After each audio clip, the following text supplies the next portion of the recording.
Dios les bendiga. Bienvenido cada uno de ustedes a este en vivo. Esta fría mañana aquí. Las temperaturas también bajas. Está a 5, pero se siente a -9. Hace 2 horas que vi ahí cómo está la temperatura. Dios me les bendiga. Vamos a ver un caso de sectas, un caso de lo que hacen las sectas. Dios me le bendiga, mi hermana Benítez Ana. Dios le bendiga a cada uno que se va a agregar, que se está agregando, que va a ver este video ahora mismo, más tarde, mañana, otro día. Espero que sea de grande bendición este día. Mire qué reseca tengo la piel, mire, hasta ya se me empieza a hacer aquí, así se me hace en el frío. Se me aparecen como arañones así, pero es el mismo frío. Cuando yo trabajaba en limpieza, y venían estas épocas y me tocaba limpiar afuera, regar sal, todo eso, recoger nieve, se me hacían como heriditas aquí en la piel y a veces poniéndome hasta doble guantes. Y pues con los años, pues la piel también se hace más reseca. Entonces voy a ganar tiempo. Vamos a ver un caso de lo que son las sectas. Hay un caso que se dio en Indiana. Hay un montón de casos. Si vamos a hablar de casos, podríamos encontrar muchos casos de lo que hacen las sectas. Hay un caso, James Warren Jones, Craig, Indiana, 13 de mayo de 1931. Johnstown, Guyana, 18 de noviembre de 1978. 18 de noviembre de 1978. Fue un religioso estadounidense, fundador y líder de la secta Templo del Pueblo. Y mire los nombres que les ponen a estas sectas para que la gente caiga bajo ese título, bajo ese nombre de que templo, de que pues están hablando de Dios, mis hermanos, pero se camuflajean. Dice, famosa por quitar vidas colectivamente. No dice quitar vidas, tiene la palabra apropiada, pero no la puedo decir en las plataformas. Entonces dice, realizado el 18 de noviembre de 1978 por parte de 912 de sus miembros en Johnstown, Guyana. Dice que esos hechos, voy a ir cambiando las palabras y los voy a anotar aquí. Dice que estos hechos de 5 individuos, pues que los desvivieron, que les quitaron la vida, ¿verdad? Esos 5 individuos en una pista de aterrizaje cercana, entre ellas el congresista estadounidense Leo Ryan. Alrededor de 300 niños fueron desvividos, que pues les cortaron, ¿verdad?, la vida a los niños, 300 niños, casi todos por envenenamiento de cianuro. Jones murió por una herida de bala en la cabeza, presuntamente autoinfligida por él misma, ¿verdad? Presuntamente por él mismo. James nació en Indiana y allí comenzó su templo en los años 50. Luego se mudó con el templo a California a mediados de los años 60 y ganó notoriedad con el traslado de la sede central del templo a San Francisco a principios de los 70. Mire, esto es típico de las personas que fundan sectas. Alcanzan un nivel de popularidad, mis hermanos. Pastores, los honro. En el nombre de Jesús los honro, no los adoro, no los idolatro, sino que los honro y los reconozco que en el camino del Señor. Disculpe si hay desperfecciones técnicas, que ya se puso low, dice la conexión. Ya vi que hubo cambios aquí en la cámara. Bueno, vamos a grabar hasta donde se pueda. Esto es típico de los que fundan sectas. Es bastante típico que alcanzan una autopopularidad, alcanzan una fama, mis hermanos, alcanzan un reconocimiento humano terrible. Entonces dice aquí que los miembros del grupo siguieron a Jim Jones desde Estados Unidos hasta la selva de Guyana, donde según la doctrina de salvación de su líder se edificaría en realidad un paraíso en la tierra, lejos de Estados Unidos y la sociedad capitalista. Es lo que estábamos viendo en el video anterior.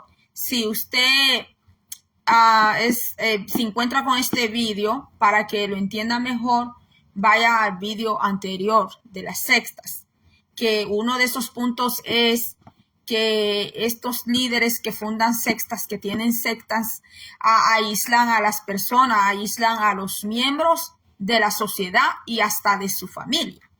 Entonces dice aquí que este hombre se llevó a los miembros a vivir a la Guyana, a la selva. Mira dónde se lo llevó a vivir, a la selva.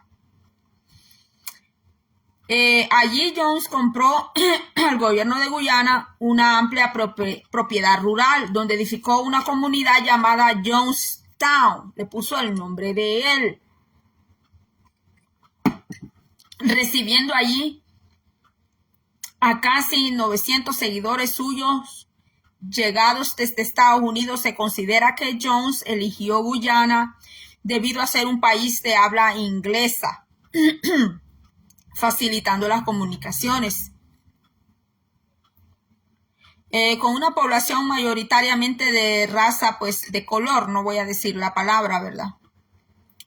Lo cual excluía toda discriminación hacia sus seguidores de color, los morenos. Y con un gobierno afín a otros gobiernos socialistas. Mire, él era inclinado al socialismo, que por lo tanto no impediría operar al comunista templo del pueblo. O sea, él buscó un terreno, un campo donde todo pues le beneficiara a él primeramente. Jones, quien hacía tiempo que había creado una atmósfera de miedo, mire lo que hacen estos dictadores. Miren lo que hacen estos líderes dictatoriales. Hacen que los miembros no corten comunicación con la sociedad, hasta con su familia. Se apoderan de ellos. Mis hermanos quieren pues, los someten a ellos mismos, no a Jesús, sino a ellos mismos. Los aíslan. Quieren tener poder hasta en lo económico que tienen los miembros. Entonces dice que uno de estos rasgos de estos dictadores, de estos líderes dictadores que se disfrazan de pastores, de líderes, hasta de gobiernos, hablando pues secularmente, es que infunden el miedo. Infunden el miedo. Dice, estaba encarnado en el capitalismo que ansiaba destruirla con la congregación. Fue uno de los supuestos mayores casos de un ritual donde desvivieron ritualmente a un grupo colectivo en la historia de la humanidad, eliminándose a más de 900 personas. En noviembre de 1978 viajó a Guyana el congresista estadounidense Leo J. Ryan, acompañado de periodistas y algunos disidentes de la secta, porque este es otro asunto, que no les gusta que los graben, no les gusta que les hagan video. Hay personas que simplemente es que no les gusta, ¿verdad? Pero aquí estos líderes dictadores, caciques, son peor que los caciques, porque por lo menos pues los caciques le dan libertad a su comunidad,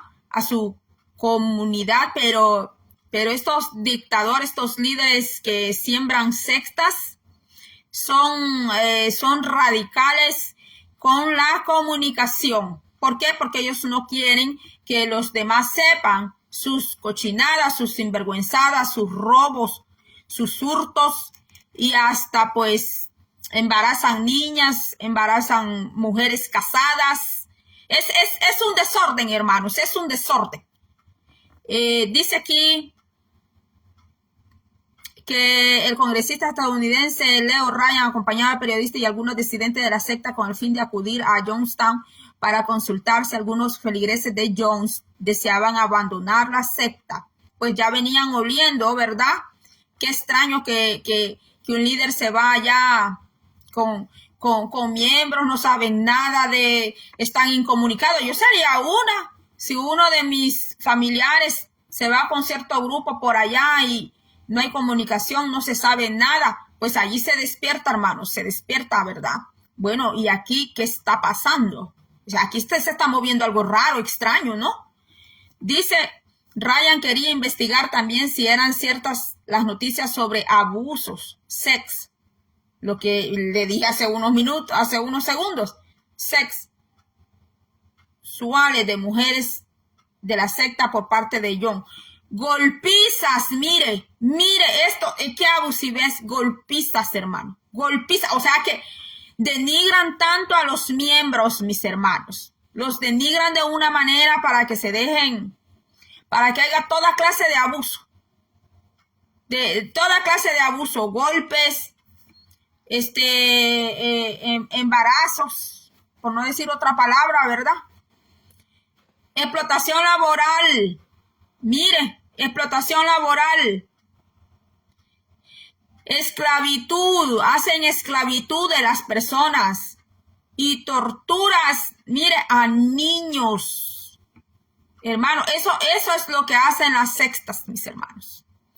Por eso las sectas dentro de la iglesia y fuera de la iglesia dañan a las personas, las dejan traumatizadas a las personas.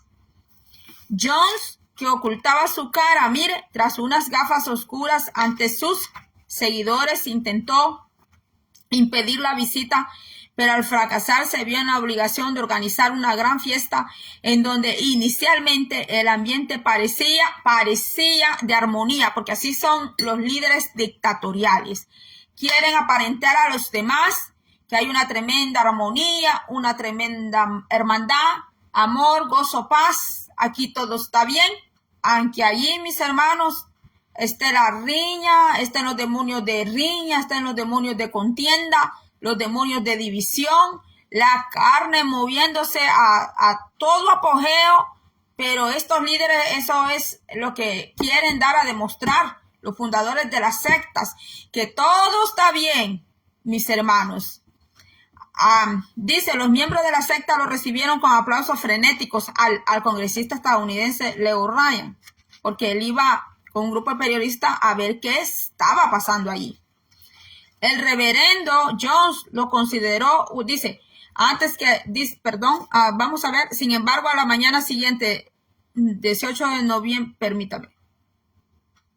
Los miembros de la secta lo recibieron con aplausos frenéticos. Aquí hay gente que cree que esto es lo mejor que jamás le haya pasado en la vida, afirmó Ryan. Sin embargo, a la mañana siguiente, 18 de noviembre de 1978, antes de que Ryan regresara, el ambiente cambió.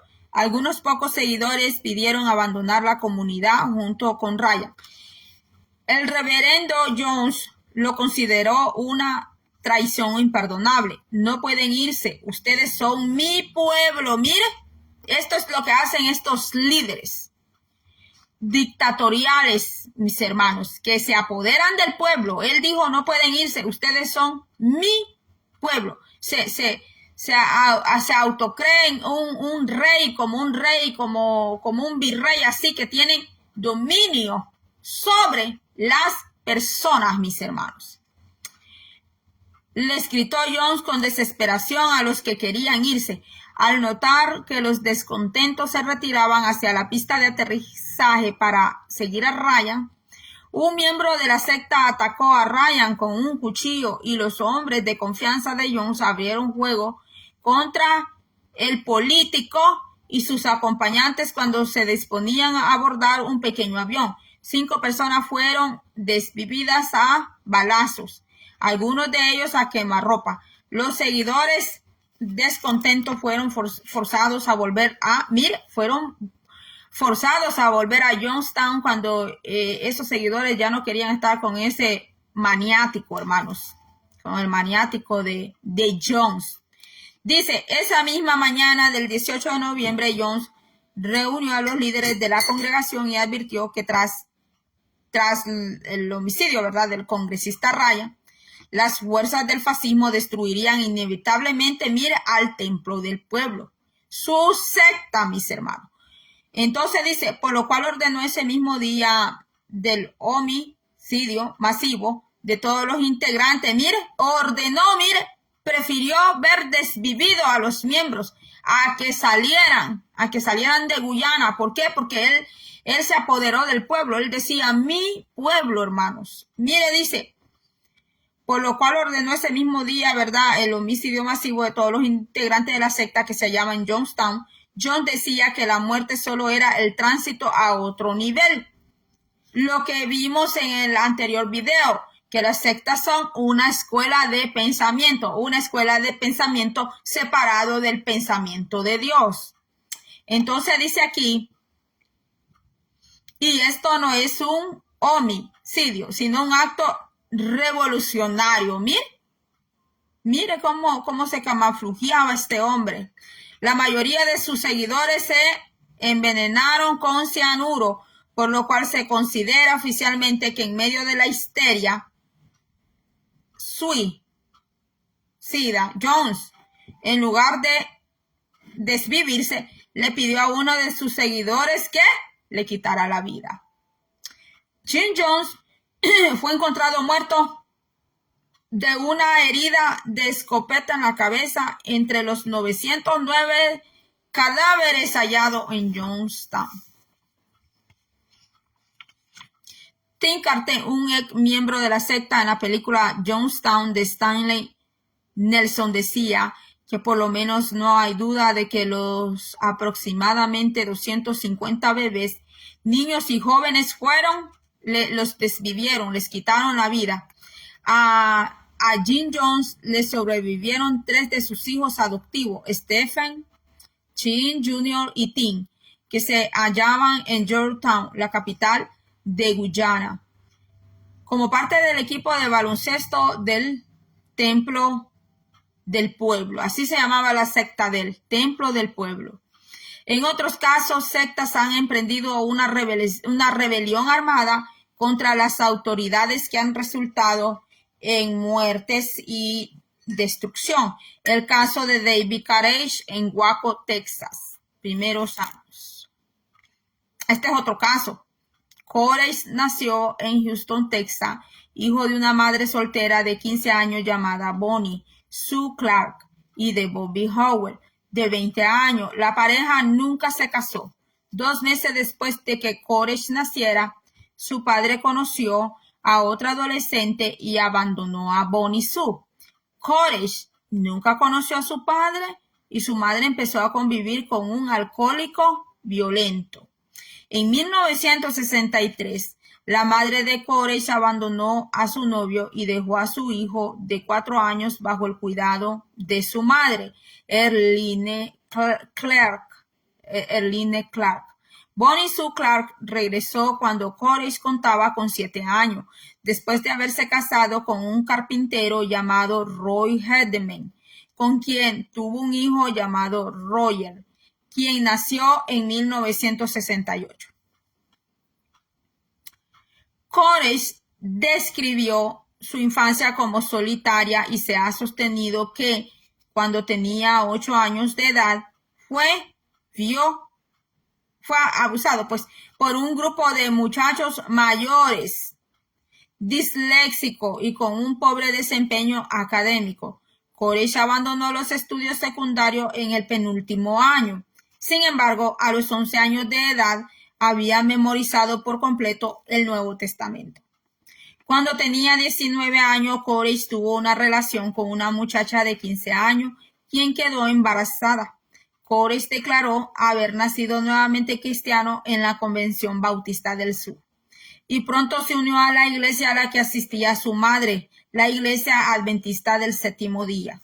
Ahí se enamoró de la hija del pastor y mientras oraba en busca de guía, presuntamente abrió los ojos y encontró la Biblia abierta en el libro de Isaías 34, en la que leyó que a nadie le debía faltar una compañera.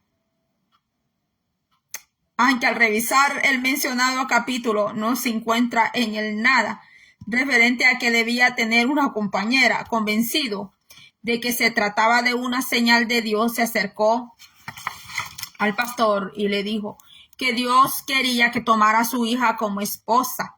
El pastor lo echó y como persistió acosando a su hija, lo expulsó de la congregación. Esto es típico de lo que sucede bastante hoy en día, donde aparecen profetas hombres, profetas mujeres, y los invitan a las iglesias a predicar y ya aparecen diciendo, te vas a casar, que dice el Señor, que te vas a casar, que dice el Señor, que te tiene tu ayuda idónea, que te tiene tu esposo y todo esto, mis hermanos. Dice aquí, en 1981, Koresh se mudó a Waco, en el condado de McLean, en Texas, donde se unió a los davidianos. Mire, ya va por tres denominaciones Koresh, donde se unió a los davidianos, un grupo religioso que se originó de una cisma en los años 1950 de la vara del pastor. Así se llamaba otra denominación, mire, otra secta de la vara del pastor. A su vez, miembros expulsados de la Iglesia Adventista del Séptimo Día en los años 1930. O sea que estos eran expulsados de la Iglesia Adventista del Séptimo Día, estos de la vara del pastor. Bueno, ¿por qué los expulsarían? Bueno, tendríamos que investigar por qué los expulsaron.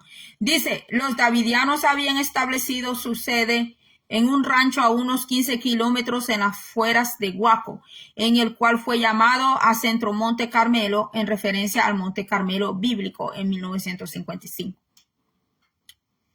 En 1983, Koresh empezó a afirmar que había recibido el don, mire, de la profecía. Mire cómo apareció este muchacho. Diciendo que había recibido, primero le dijo allá al pastor en la iglesia bautista donde estaba, le dijo que Dios quería que insistía que la hija del pastor iba a ser su esposa, pues bendito sea Dios que el pastor se le iluminó el cerebro, se le iluminó el coco y se dio cuenta que era mentira. Más aún dice que seguía acosando a la hija del pastor. Y después se fue con los davidianos y después se fue con la vara del pastor.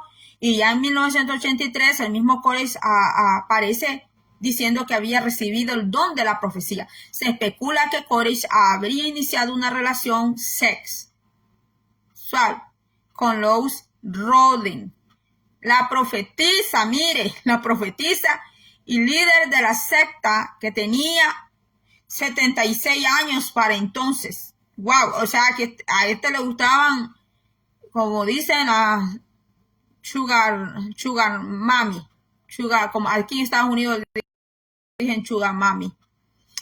Dice que secta que tenía 76 años. Esta era una profetisa y líder, mire, de la secta y tenía 76 años para entonces. Koresh justificó su relación al sostener que Dios lo había elegido para engendrar un hijo con ella, quien se convertiría en el elegido. Mire, cuidado, hermanos, cuando aparecen por ahí, ay, que usted es el elegido, usted es la elegida. Ay, que usted es el ungido, la ungida de este tiempo. Y solo ese ungido hay y Jehová Dios no puede tener más ungidos que solo esa persona. Cuidado, hermano, cuidado cuando estas personas aparezcan así, mis hermanos.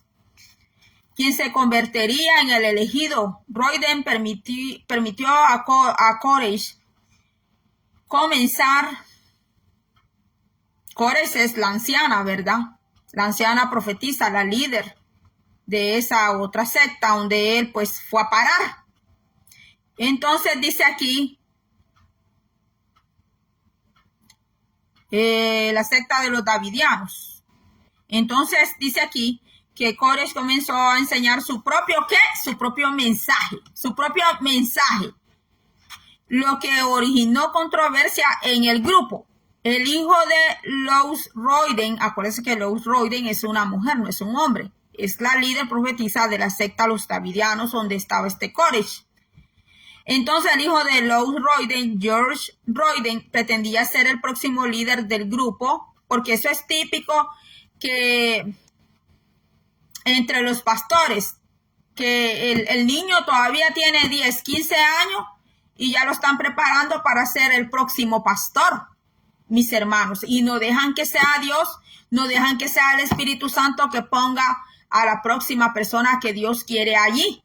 Entonces, esto es típico, esto es viejo, y esto dice que el hijo de esta señora, de esta profetisa, Lois Royden, la líder de esa secta, George Royden pretendía ser el próximo líder del grupo y consideró que su posición de liderazgo estaba amenazada por Koresh. Ofendido por la relación de Koresh con su anciana madre, presentó una demanda en una corte federal, mire, en que alegaba que Koresh había pues transgredido, ¿verdad? Había abusado a Lois, su madre, y les había lavado el cerebro al volverla en su contra. Cuando Koresh anunció que Dios lo había instruido para que se casara con Rachel Jones, quien desde entonces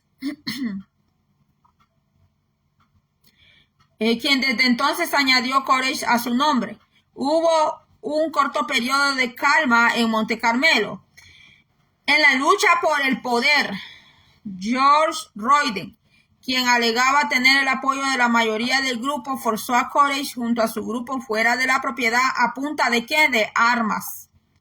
Debido a estos disturbios, un grupo liderado por Sir Joseph Pace se separó de los davidianos y se mudó a Galveston, Alabama.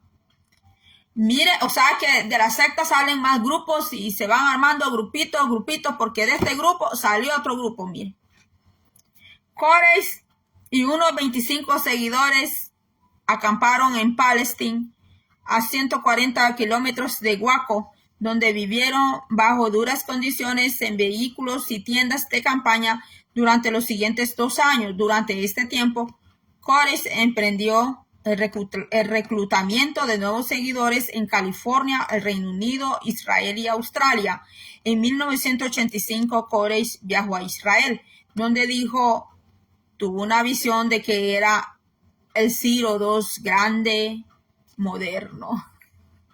Ay, no, hermano, mire, esto es lo loco, hermano, esto es lo loco de las sectas, hermanos, que salen diciendo que tienen visiones, que tienen sueños, que tienen que un montón de cosas, mis hermanos, que son los elegidos de este tiempo, que son los super ungidos, los grandes ungidos, mis hermanos. Y por esta secta y por estas personas así, hermano, los verdaderos dones del Espíritu Santo se ven atacados y muchas personas no creen en los dones del Espíritu Santo por estos casos, mis hermanos. Y como estos casos hay un montón. Estos son los editados, los reportados al gobierno y esos hechos, barbarie, esos abusos que se dan dentro de las sectas que no han sido denunciados, mis hermanos. Mire, hay toda clase de abuso. Abuso físico, abuso económico, abuso psicológico, mis hermanos. Y abuso sex, ¿verdad? Donde abusan de los jovencitos, abusan de las niñas, abusan de los hombres, de todo, mis hermanos. Dice aquí que este hombre dijo que tuvo una visión. Koresh tuvo una visión de que era el Ciro II, el grande moderno, el fundador del movimiento davidiano. Víctor Outef quería ser el instrumento de Dios y establecer un reino davidiano, mire, en Jerusalén. De allí el nombre de los davidianos. Por lo menos hasta 1990, Koresh creyó que el lugar de su martirio sería Israel, pero para 1991 estaba convencido de que su martirio sería en los Estados Unidos, en lugar de Israel. Creía que las profecías de Daniel serían cumplidas en Waco y que el centro Monte Carmelo era el reino davidiano. En Palestine, Texas, Koresh trabajó para que todos estuvieran forzados a depender de él y solo de él. Mira, hermanos. Bueno, este salió al contrario de líderes modernos. Que hay líderes modernos que ellos son como el asadón. Todo para adentro, todo para adentro. Entre más para adentro, mejor. Pero nada para afuera, nada para afuera. Este Koresh al menos trabajaba para darle a los demás, para que los demás dependieran de él, pero eso de darle a los demás estaba condicionado. ¿Ah? Estaba condicionado que como los demás dependían de él, no lo iban a dejar, no lo iban a abandonar y así tener dominio sobre ese grupo. Entonces dice aquí que Koresh trabajó para que todos estuvieran forzados a depender de él y solo de él. Todos los vínculos previos, familiares o de otro tipo, no significaban nada. Su razonamiento era que si no tenían a nadie de quien depender, estaban forzados a depender de él y eso los hizo, mire, vulnerables. Es que eso es verdad. Cuando alguien depende de otra persona para todo, comida, ropa, zapatos, todo, pues es claro, la otra persona cree empoderarse, cree tener dominio sobre la otra persona, la somete. ¿Por qué? Porque pues de ahí viene la dependencia, o sea que no solamente hay dependencia emocional como hablan los psicólogos, sino que está también la dependencia económica, la dependencia de todos mis hermanos. Y pues este Koresh se aprovechaba de la vulnerabilidad de las personas y pues allí pues era él que comandaba allí, mis hermanos. A este hombre no se le puede decir ni cacique se le puede decir. Son tipos dictadores. Entonces dice aquí, su razonamiento era que si no tenían, bueno, ya le leía, para esta época, el mismo Koresh, para esta época ya había empezado a dar el mensaje de su propia misión mesiánica, proclamando que era el Hijo de Dios. Mire, hasta dónde llegó. Se comparó a Cristo. Dice, proclamando que era el Hijo de Dios, el Cordero que abriría los 7 sellos. O sea, de este hombre se apoderó un espíritu antimachía, un espíritu anticristo, mis hermanos. Lois Royden falleció, que la anciana, ¿verdad? Lois Royden falleció en 1986. Hasta entonces, Koresh había estado predicando que la monogamia era la única forma de vida, pero de repente anunció, mire, cambió de pensamiento, mire. Pero de repente anunció que la poligamia le estaba permitida. O sea, la poligamia es cuando el hombre tiene más de una esposa. Puede tener 3, 4, 10, con tal que las pueda mantener, ¿verdad? Entonces anunció que la poligamia le estaba permitida. En marzo de 1986, Koresh tuvo relaciones íntimas, ¿verdad? Por primera vez con Karen Doyle, que era de 14 años de edad, a quien tomó como su segunda esposa. En agosto de 1986, Koresh comenzó una relación secreta con Mitchell Jones, la hermana menor de su esposa, menor de edad también, de 12 años de edad. En septiembre de 1986, Koresh empezó a predicar que tenía derecho a tener 140 esposas. O sea que él lo que quería armar era un harén, como que era un califa, así. Entonces dice a tener 140 esposas, 60 mujeres como sus reinas y 80 como concubinas, sobre la base de su interpretación del Cantar de Cantares, que es bíblico, decía él, mire. se basó en el libro de Cantares para tener que él dijo que tenía derecho a tener 140 esposas, 60 mujeres como reina y 80 como concubina. ¿Crea usted que este hombre estaba bien, hermanos? Este hombre estaba para que lo metieran al manicomio, hermanos. Dice aquí, mire, Kores había llegado a dirigir su secta a través del matrimonio con Rachel Jones, 14 años, la de 14 años, hija de uno de los dirigentes de la misma, y al que arrinconó enseguida, sustituyéndolo en la cima jerárquica. De todas partes llegaban nuevos adeptos ganados por la persuasiva doctrina de un David Koresh, que estaba armado hasta los dientes dentro de lo que sería un gran mausoleo guapo, armado, tenía armas, pues este hombre tenía armas, hermanos. ¿Y qué pasa, hermano? Que los adeptos, los seguidores de estos dictadores, de estos terroristas, mis hermanos, porque infunden miedo sobre los miembros, miedo sobre la comunidad que ellos tienen, emplean el miedo, emplean la amenaza.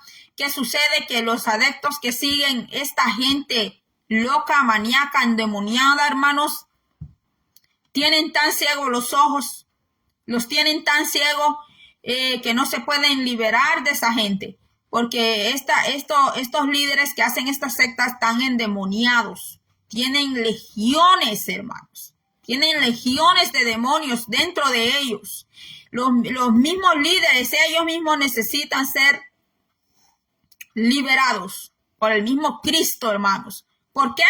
Porque no están sirviendo a Dios, aunque así tengan la Biblia en la mano, se pongan nombre que Templo de Jerusalén, que los davidianos, que se pongan la roca aquí, que pongan cualquier nombre que se quieran poner, que Jesús es el buen pastor, que la roca es Cristo, y así todos los nombres pueden ser bíblicos, se pueden poner la iglesia Sion, la iglesia, la hermandad aquí, la hermandad allá.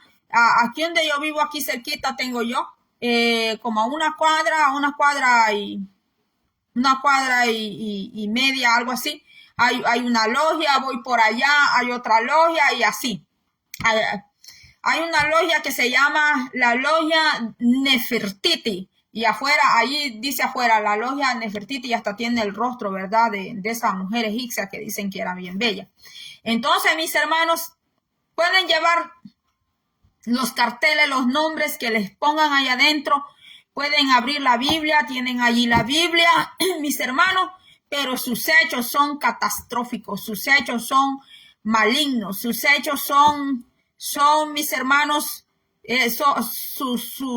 sus acciones son puros abusos, que si fueran denunciados a la ley, mis hermanos, si el gobierno fuera, ¿verdad? Porque como pues para que estas sectas salga a la luz lo que ellos hacen, tienen que ser denunciados a la ley, al gobierno, al Estado, tienen que ser denunciados, porque de lo contrario, esta gente sigue con sus abusos, con sus robos, con sus órdenes dictatoriales, mis hermanos.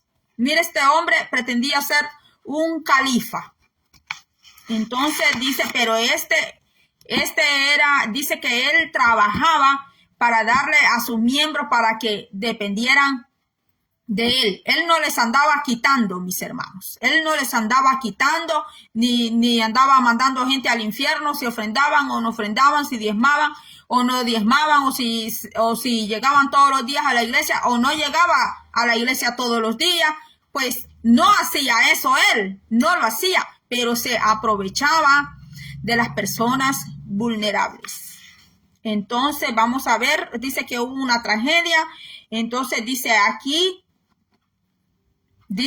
que previamente él dice que estaba armado hasta los dientes. Así que, mira, hermanos, aquí en el año 2020, un pastor de este estado donde yo vivo,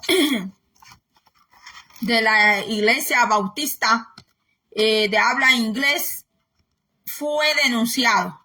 ¿Qué es lo que yo le digo? Que mientras ellos no cometan un error con la ley y no se encuentren allá afuera con la ley, pues su olla de ellos está bien tapada. Pero una vez que cometan un error o el gobierno, los policías ya olieron que ahí se mueve algo anda mal, van a empezar a investigar, a seguir a aquella persona. Entonces, este pastor cometió un error allá de tráfico, cometió un error y lo empezaron a investigar y todo y se lo llevaron preso. Se lo llevaron preso, mis hermanos, porque estaba haciendo tráfico de personas aquí, haciendo tráfico de personas aquí en este estado, mis hermanos, hasta de menores de edad. Pues cuando se habla de eso, se está hablando de sí, de vender pues mujeres, vender jóvenes para que tengan relaciones íntimas con ellos. Y mire, era un reverendo, tenía estudios, hermanos, tenía estudios teológicos, todo eso, pero estaba en la perversión, estaba en la depravación, hermanos. Y hacía, pues, no solo tenía tráfico de adolescentes, de niños, de muchachos y muchachas adolescentes, sino que también hacía el otro tráfico que son de las armas, parecido a Koresh, que dice que estaba armado hasta los dientes. Bueno, ya parece de esas películas de vaquero, va, que en esas películas del oeste bastante se hacían pasar por, a ver si será cierta esas historias, pero que se hacían pasar por pastores, por sacerdotes, por curas, y andaban una tremenda bibliona así de grande, pero solo era la pantalla, porque al abrirla, lo que andaban ahí era una tremenda arma, hermanos.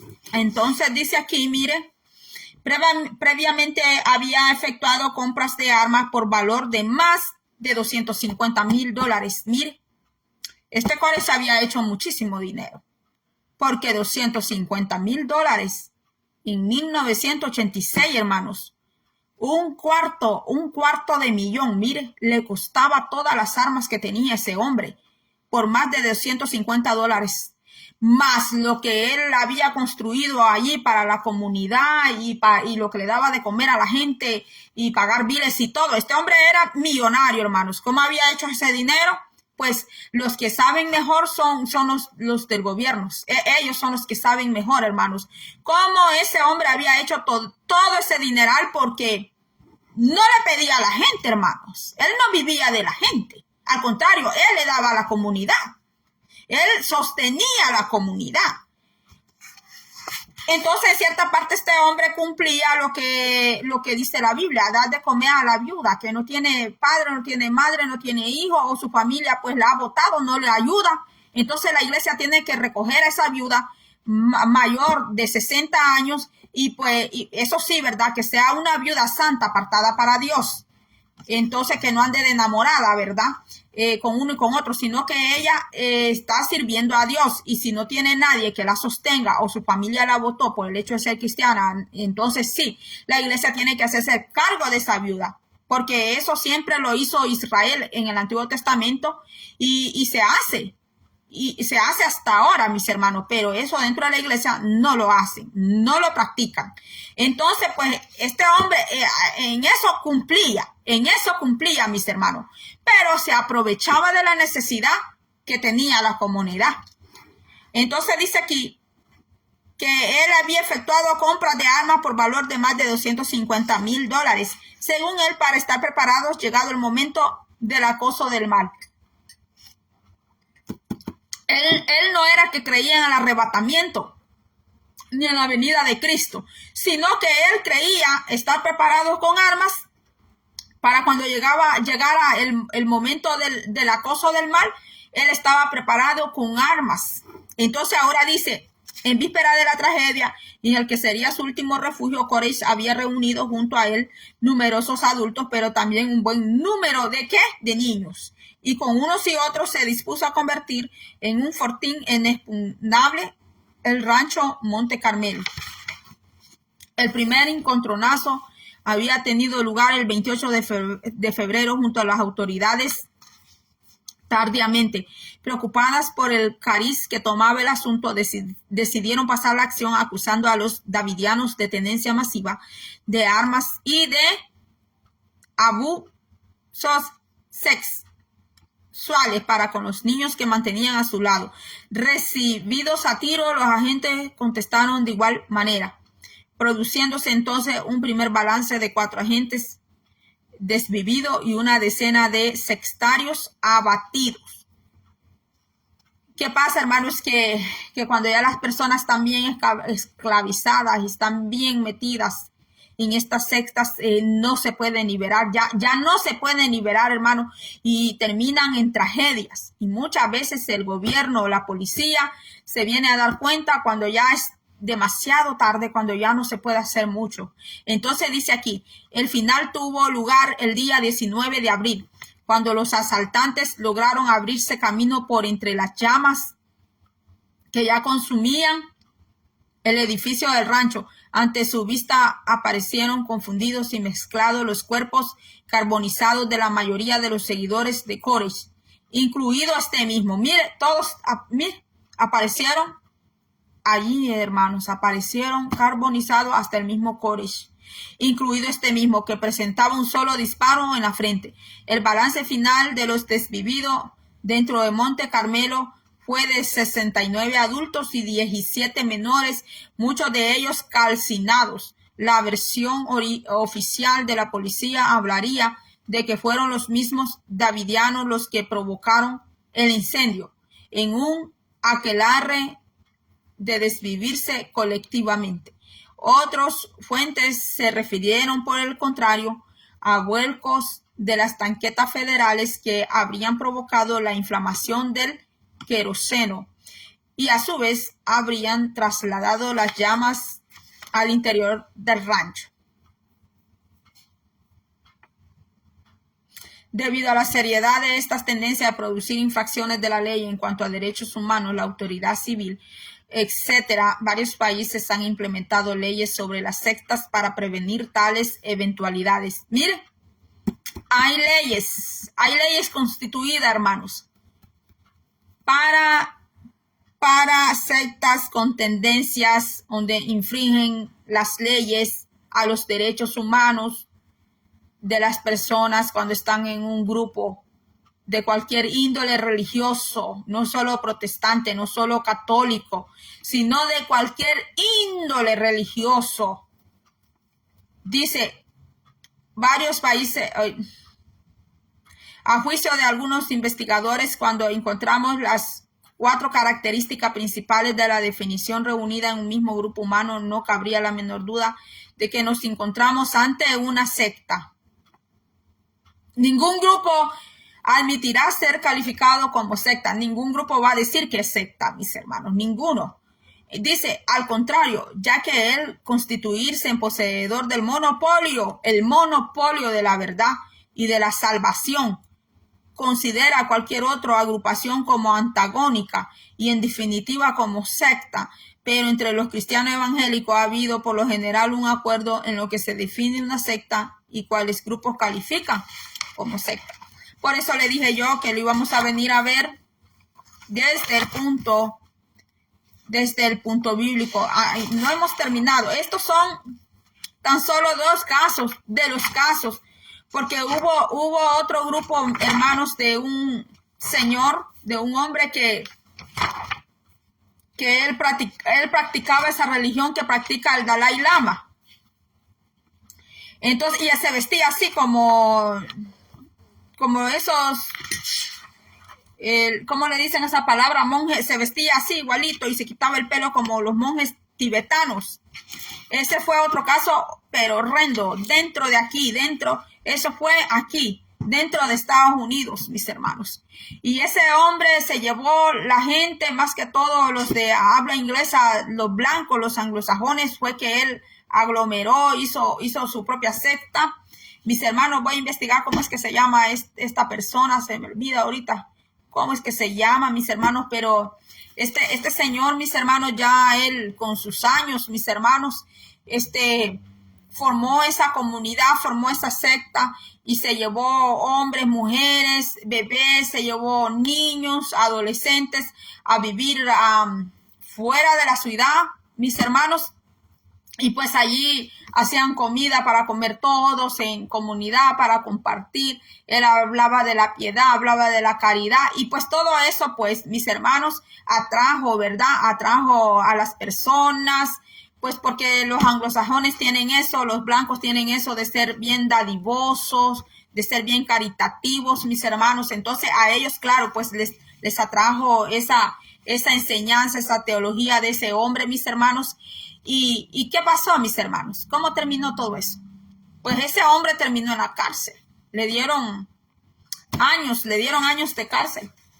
Hizo un tremendo robo, mis hermanos. Ese hombre, mis hermanos, llegó a acostarse con las mujeres casadas de la misma comunidad que él creó, de la misma secta. Y pedía a los jovencitos, a los niños, que se lo llevaran a su casa, que para enseñarles a rezar, que no sé qué, que yoga, que yo no sé cuánto, mis hermanos. ¿Y qué hacía ese hombre? ¿Qué hacía ese hombre con esos niños menores de edad? No les enseñaba a rezar, a orar, a meditar, nada de eso les enseñaba. Se lo llevaba a la cama, mis hermanos, a hacerles otra cosa. Niñas y niños, mis hermanos. Y ahí estaban las mujeres de la comunidad pariendo, las mujeres estaban pariendo hijos, estaban pariendo bebés para dárselos a ese lobo rapaz, para que ese lobo rapaz se llevara a los niños a la cama, mis hermanos. Mire, esos seres vivientes, mis hermanos, que hacen estas cosas de aprovecharse de las criaturas, mis hermanos, esas personas las tienen que denunciar. Sí, mis hermanos, tienen que denunciarlas. Porque mire, mientras un lobo rapaz de eso, como tiene el poder de la comunidad, tiene el poder de las personas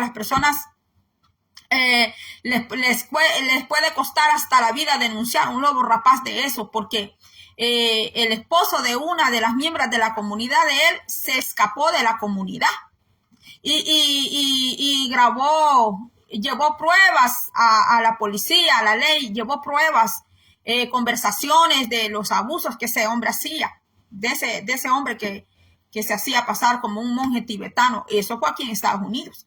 Entonces, él presentó pruebas y todo. ¿Y cómo fue el final? Que cuando este hombre que le hizo la denuncia a ese hombre dueño de esa secta, que fundó esa secta, ¿qué le hizo a ese hombre?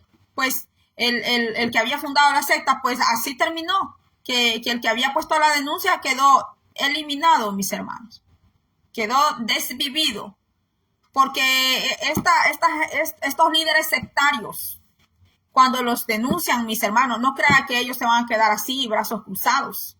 No, ellos no se van a quedar brazos cruzados. Y lo que sucede es que cuando el gobierno se viene a dar cuenta de estos lobos rapaces, mis hermanos, ellos han hecho tanto mal ya.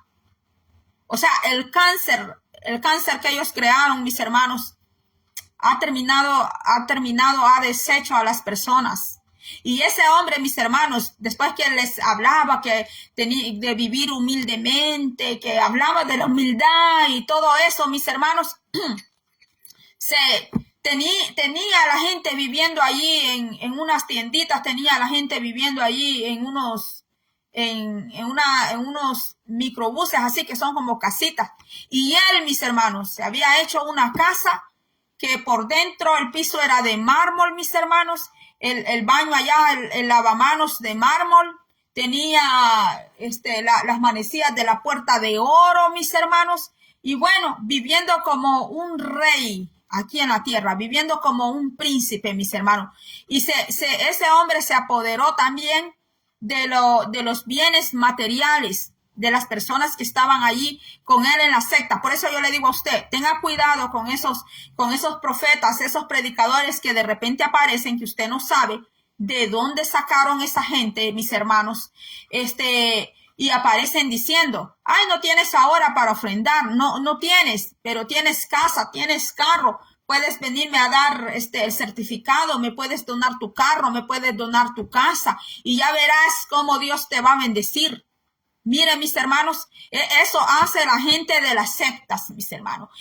Eso hace la gente, mis hermanos, que crean una comunidad Pero para ellos, como era Cores y como era el Jones, como era el otro que le leí aquí, que decían mi pueblo, mis hermanos. O sea que ellos se creen, son peor que un cacique, mis hermanos. Ellos se llegan a autoproclamar como un rey y que no pueden ser cuestionados. Su ministerio, su secta, su comunidad no pueden ser cuestionadas. Crean miedo entre la comunidad, crean miedo sobre los miembros. Quieren tener control de todo, como lo hacía James Warren Jones, que decía, mi pueblo. ¿Qué pueblo, hermanos? ¿Qué pueblo? ¿Por qué hay gente que se tiene que adueñar de usted? Si usted fue comprado con la sangre de Cristo, su amo se llama Jesucristo de Nazaret. Si tenemos líderes, son líderes que nos llevan a Cristo, pero que sean líderes que Dios nos ha puesto a nosotros, no líderes que nos han impuesto a nosotros, mis hermanos. Entonces, mis hermanos, el pueblo tiene que abrir los ojos, mis hermanos, y tiene que identificar cuando ya están haciendo abuso de poder, abuso económico. Que mire, yo estuve, no le voy a decir el nombre, pero estuve en un lugar donde nos dieron unas hojas a todos. Y esto no es mentira. Y yo sé que algunos me van a escuchar aquí y saben que es verdad. Que no estoy mintiendo, hermanos. A todos nos dieron una hoja donde teníamos que poner un montón de datos de nosotros y teníamos que poner cuánto sacábamos de cheque, cuánto sacábamos de dinero en el trabajo, cuánto sacábamos de dinero bruto, el dinero, el gross, así se dice en inglés, el gross pay. O sea, todo lo que tú sacas de tu cheque, pero después vienen los descuentos de Social Security, los descuentos de Medicaid, y son 3 descuentos que le hacen a uno. Yo como he dejado de trabajar, no sé cuántos descuentos estarán haciendo más o serán los mismos. Entonces, como te hacen todos los descuentos, después tú sacas neto, sacas el neto pay. Entonces, el neto pay es ya tu dinero que ha sido descontado. Entonces, allí nos decían a nosotros que nosotros no teníamos que ofrendar ni diezmar del neto pay. Teníamos que ofrendar y diezmar del gross pay. Y hay personas, mis hermanos, miren, que han, de otras iglesias que me han dicho que la iglesia, ahí la organización que tiene, ¿verdad? El líder, tienen un sistema donde de tu gross pay, de tu dinero en bruto, automáticamente cuando te pagan, ahí te sacan de un solo a ti el diezmo. Y eso va para la organización de la iglesia, mis hermanos. Bueno, el que quiera dar y hacerlo así, pues hágalo así. Y donde yo estaba, no querían que nosotros diéramos diezmo y ofrenda del neto pay, del pago neto, pues, sino que querían del gross pay. Es tu dinero que tú sacas en bruto. ¿Cuál es todo tu dinero que tú sacas? Y de allí te hacen un montón de descuento. Entonces, que así querían y nos preguntaban cuáles eran nuestras posiciones en el trabajo, si teníamos más de un trabajo, si hacíamos taxes, si vendíamos una casa, si vendíamos un carro, si vendíamos una bicicleta. Pues de ahí también teníamos que sacar para todo. O sea, todo lo teníamos que reportar a la iglesia, porque si no lo reportábamos, nosotros éramos ladrones. Nos sacaban Malaquías 3:10, creo que es. Nos sacaban Malaquías, ¿verdad? No robarás a Dios. Nos sacaban ese versículo. También nos sacaban Corintios, donde dice que cada quien, como Dios propuso, que cada quien dé como Dios propuso en su corazón. Y también nos sacaban Apocalipsis, mis hermanos. Nos sacaban Apocalipsis, donde dice que los ladrones no van a entrar al cielo. Ok, yo sé que es verdad porque es palabra de nuestro Padre Celestial, no se discute. Pero así como los diezmantes y ofrendantes dan, no están robando. Pues también los que reciben ese diezmo y esa ofrenda tampoco tienen que robar, porque el mismo mandamiento que le dan a los miembros también es para los que están allá arriba, mis hermanos. Es así, mis hermanos, porque entonces no se está cumpliendo la ley de Dios. Aquí dice, miren, Malaquías, ¿ves? 3, 9, 10, y aquí es donde siempre se agarran para los diezmos, donde dice, ¿ve? Empieza en el 8, se lo leo en el nombre Padre, Hijo, Espíritu Santo. ¿Robará el hombre a Dios? Pues vosotros me habéis robado, y dijiste, ¿en qué te hemos robado? En vuestros diezmos y ofrendas. Malditos sois con maldición, porque vosotros, la nación toda, me habéis robado. Traed todos los diezmos al alfolí, y hay alimento en mi casa. Ajá, alimento en mi casa, ¿para quién? Que solo los sacerdotes comían. No, no solo los sacerdotes y los levitas comían. Comía la viuda allí, comía la viuda, comía el huérfano, comía el desamparado. Pasaba un extranjero por allí, no tenía nadie, tenía hambre, tenía sed, necesitaba ropa, necesitaba una camita donde dormir. ¿Quiénes eran los que tenían que darle todo eso? El levita, el sacerdote tenía que hacer todo eso. Y el sacerdote no era dueño ni de su cama, ni de su vaso, de nada era dueño el sacerdote. El levita no era dueño de nada. Todas las demás tribus tenían su heredad y el levita no tenía nada.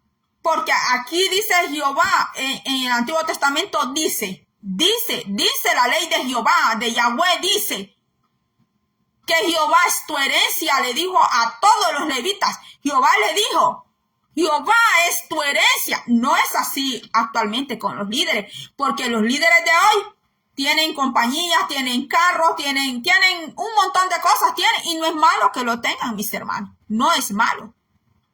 Y lo pueden tener, ¿sabe por qué? Porque ellos no vienen de la rama de Aarón. Ellos no vienen de la rama de Aarón. Y por eso ellos lo pueden tener, pero si aplican el diezmo, entonces tiene que haber alimento en la casa de Dios. Tiene que haber alimento para el necesitado. No estar esperando que el necesitado le pida, no. Porque tiene cómo dar. ¿Por qué? Porque pide diezmo, porque pide ofrenda. Tiene que ayudar, mis hermanos, porque entonces allí de verdad está cumpliendo la ley. Entonces, si a nosotros nos sacan Malaquías 3:10, nos sacan el 1 Corintios, que así como Dios puso en tu corazón, como Jehová propuso en tu corazón, así de. Y nos sacan Apocalipsis, que los ladrones no entrarán al cielo. Sí, pero en esa lista no solo aparecen los ladrones, aparecen los mentirosos. Sí, aparecen los ladrones, aquellos que hacen fraude, no solo los que se roban los diezmos y las ofrendas, los que hacen fraude, los que hacen lavado de dinero. Mire cómo estaba Koresh, cómo había conseguido todo ese dineral solo en armas. El Koresh, de quien le leí aquí, de la secta de los davidianos. Ajá, y todo lo que ese hombre le dio a la comunidad, porque dice que la comunidad dependía de él. Él no le quitaba a los de su comunidad. Y a veces en la iglesia, mis hermanos, la gente, ¿usted cree que aquí en Estados Unidos todos son millonarios ricos? No, mis hermanos. Aquí en Estados Unidos, yo sé que aquí tengo personas de El Salvador, de Guatemala, de Honduras. Aquí tengo gente hasta de Israel, yo. Tengo gente de la India. En YouTube también. Tengo personas de Japón, de China, de Rusia, de Ucrania, todos estos lugares. ¿Ah? Ellos se los arreglan para poder entender qué es lo que yo hablo. ¿Usted cree que aquí en Estados Unidos no hay pobreza? Sí hay pobreza, mis hermanos. Hay pobreza en Estados Unidos. Aquí no todos somos millonarios. Su servidora, su hermana, su amiga, como usted me llame, no es millonaria. No es millonaria. En lo físico, en dinero, yo no soy millonaria. Yo sí vivo por fe, hermanos. Yo sí vivo por fe. Cumplí en diciembre del 2024. Cumplí 4 años exactos que yo no trabajo. Yo no agarro un cheque. Yo no agarro un cheque, hermanos. Yo no agarro dinero en efectivo, mis hermanos. Tampoco vivo de las plataformas, mis hermanos. Tampoco vivo de las plataformas. Entonces, yo vivo por fe, mis hermanos, y hasta ahora Dios a mí no me ha abandonado. Tampoco me quejo. Le doy gracias a Dios con lo que Él provee. Le agradezco al Señor y le pido a Él su santa bendición. Aquí no somos millonarios, mis hermanos. Porque a veces así creen que porque que Estados Unidos, la gran nación, que aquí toda la gente es millonaria. No, mis hermanos, tal vez eso era antes. Allá por donde yo nací, ¿verdad? En esos tiempos, en 1950, 1970, eran los años dorados para Estados Unidos. Pero ahora ya no, mis hermanos. Dios le bendiga, Pastor Carlos Rodríguez. Pero ahora, mis hermanos, Estados Unidos ha cambiado mucho. Cuando yo vine a esta nación había bastante trabajo, le digo. Amén, Pastor Carlos Rodríguez. Usted también vive por fe, sí, mis hermanos. Y yo sé, hermanos, que así como usted, como yo, habemos muchos en el pueblo de Dios que vivimos por la fe del Señor, mis hermanos. Porque tenemos fe en Dios y somos agradecidos, damos gracias a Dios con lo que Él nos dé. Entonces, mis hermanos, mire, cuando yo vine aquí a Estados Unidos, usted se podía dar lujo de dejar un trabajo, agarrar otro. Y usted podía decir, no me gusta, no me pagan bien, me voy por allá. Cuando yo vine a esta nación, yo ganaba la hora, $5 la hora, mis hermanos. Eso ganaba yo, $5 la hora. La comida era bien barata, hermanos. Con $100 usted traía comida para todo el mes. Vaya a ver hoy, con tres bolsitas, ya le salen 45, 47, $50. Según lo que usted compre. ¿Y sabe qué es lo que está más caro aquí en Estados Unidos? Comer la comida hispana, comprar los aguacates, comprar frijoles rojos, más que todo el frijol rojo, el café, el pan, ni se diga, mis hermanos. Usted lo piensa bastante si comerse todo ese pedazo de pan entero o como hago yo, por rebanadas, mis hermanos. Sí, mis hermanos. Y no lo digo para provocar lástima. Y para que usted me venga a decirme, pobrecita la hermana, le voy a mandar unos $20. Yo sé que eso no pasa. Yo sé que eso no sucede. Al contrario, a mí me dicen, puede ayudarme porque usted está en Estados Unidos. Quisiera yo poder ayudar, mis hermanos, porque cuando yo tuve, sí, yo lo hacía, mis hermanos. Lo hacía. Pero como dijo Jesús, lo que hace tu derecha no lo sepa la izquierda, ¿verdad? Entonces, mis hermanos, lo que estamos hablando, mis hermanos, que muchas veces llegamos a la iglesia no solo necesitados espiritualmente. Muchas personas llegan a la iglesia sin tener empleo, mis hermanos. Sobre todo aquellas mujeres que tienen bebés, aquellos padres que tienen familia, que la esposa no trabaja, tiene muchos niños. Mira, hermanos, eso es duro. Yo pienso que eso es duro, hermanos. Eso sí es bien duro. Mire, tener hijos y no tener los medios porque el empleo ha bajado, y cuando los empleos bajan, las personas se tienen que conformar con el empleo que se encuentran y tener que aceptar lo que le están pagando por necesidad, porque tienen niños que darles de comer. Los niños no entienden de que no haya trabajo. Los niños no entienden, hermano. Ellos lo que tienen es hambre y lo que quieren es comer. Entonces, mis hermanos, las sectas son muy peligrosas y le han hecho mucho daño a la iglesia de Cristo. Las sectas, los grupos sectarios le han hecho mucho daño al evangelio, muchísimo daño, mis hermanos. Aquí en Estados Unidos, la mayoría de personas no asisten a una iglesia. Leen la Biblia, hacen devocionales en su casa, se reúnen en familia a cantar, a orar, a leer la Biblia. Algunos de la familia dan un pequeño mensaje y hasta allí, mis hermanos. ¿Por qué? Porque las sectas, los grupos, mire, aquí lo voy a leer para irme, han hecho muchísimo daño, hermanos. 1 Corintios 1:10, yo se lo leí en el video pasado, pero se lo voy a leer aquí. Os ruego, pues, hermanos, que por el nombre de nuestro Señor Jesucristo, que habléis toda una misma cosa y que no haya entre vosotros divisiones, sino que estéis perfectamente unidos en una misma mente y en un mismo parecer. Bendito sea el nombre del Señor, mis hermanos. Y acuérdense que las 4 características de una secta hay más, pero estos son los más importantes. Seguidores de un maestro en particular. Las personas en esos ejemplos que le leí, el primer grupo que le leí estaban siguiendo a Jim Jones. En el segundo ejemplo que le leí, que son casos reales que sucedieron, no son mentiras, no es algo ficticio. El segundo grupo seguían a Koresh, mis hermanos. Entonces seguían a un maestro en particular, pero no seguían a Cristo, no seguían a Dios. El segundo punto es doctrinas erróneas. Koresh dijo que que tenía derecho a 140 esposas y hasta concubinas, dijo, a 40 reinas, dijo, y 60 concubinas. Y se agarró del libro de Cantares, por eso dice doctrinas erróneas. Identidad particular, mire, que tienen una identidad particular. O sea, ellos pueden tener relaciones íntimas con un hombre, con una mujer, con un niño, una niña, con una bestia, hasta con un animalito. Sí, mis hermanos, o sea, hay perversión. Hay perversión, hay una mente trastornada, dominada ya por demonios, mis hermanos. Eso es muy peligroso, seguir líderes que están totalmente endemoniados, mis hermanos. Seguir líderes que portan legiones de demonios. Se cumple lo que dice la Biblia, que ellos hablan, predican de dar libertad a otros cuando ellos mismos necesitan ser libertados. La cuarta característica, tendencias abusivas y agresivas.